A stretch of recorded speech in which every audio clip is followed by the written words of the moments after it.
Halo sahabat UT, perkenalkan nama saya Bungaku, program agribisnis bidang minat penyuluhan dan komunikasi perikanan.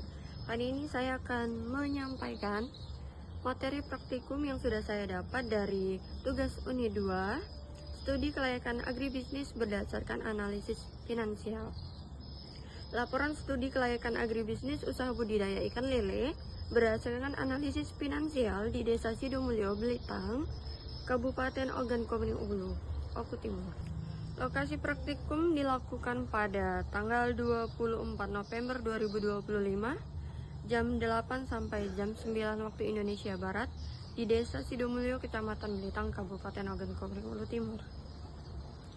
Dari pembahasan yang saya dapat yaitu beberapa teknologi dan prinsip utama dalam budidaya lele menurut para ahli adalah teknologi sistem kolam, 2 teknologi pakan, 3 teknologi kualitas air, 4 teknologi pembesaran dan panen, 5 tantangan teknologi budidaya lele yaitu fluktuasi kualitas air, harga pakan yang terus berkembang, penyakit seperti aeromonas yang sulit untuk disembuhkan, bercak merah, ketidakstabilan harga di pasar.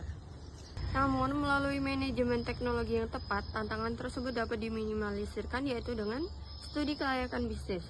Pada konteks budidaya ikan lele, studi kelayakan diperlukan untuk menilai potensi pasar ikan lele, menghitung kebutuhan pakan, benih, kolam, dan tenaga kerja, menghitung biaya operasional dan investasi, memutuskan apakah usaha tersebut layak dijalankan.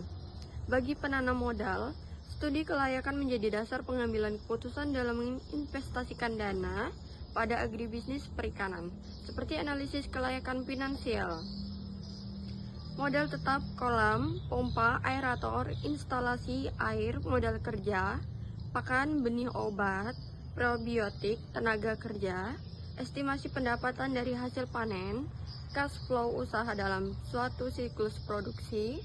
Komponen penting dalam analisis finansial adalah aliran cash flow yang terdiri dari arus masuk inflow dan arus keluar outflow. Cash flow memberikan gambaran apakah usaha mengalami keuntungan atau kerugian selama periode tertentu. Ada 4 kriteria investasi yang sering digunakan dalam budidaya ikan lele meliputi 1. Net present value, 2. Net benefit cost ratio, 3. Internal rate of return, 4. Payback period. Pada pembahasan kali ini yang saya dapatkan yaitu berdasarkan perhitungan struktur biaya usaha menunjukkan bahwa biaya variabel terutama pakan menjadi komponen terbesar sehingga profit usaha sangat dipengaruhi oleh efisiensi pemberian pakan dan tingkat kelangsungan hidup ikan. Dengan produksi 1.600 kg per siklus selama 4 siklus per tahun, usaha menghasilkan laba bersih tahunan sebesar Rp41.686.667. Ini menunjukkan margin yang baik.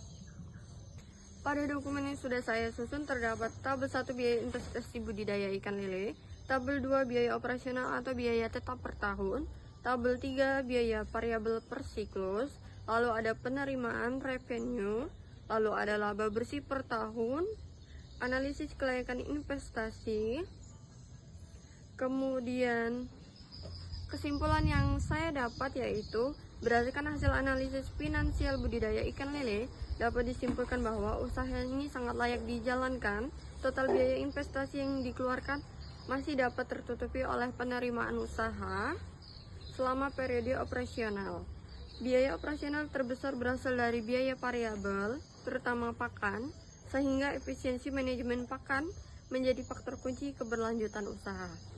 Hasil perhitungan kelayakan menunjukkan nilai NPV positif sebesar Rp213.844.812. Net B bersih sebesar 13,06, IRR mencapai 52% serta payback period hanya 5 bulan, yang semuanya jauh melampaui standar minimum kelayakan investasi.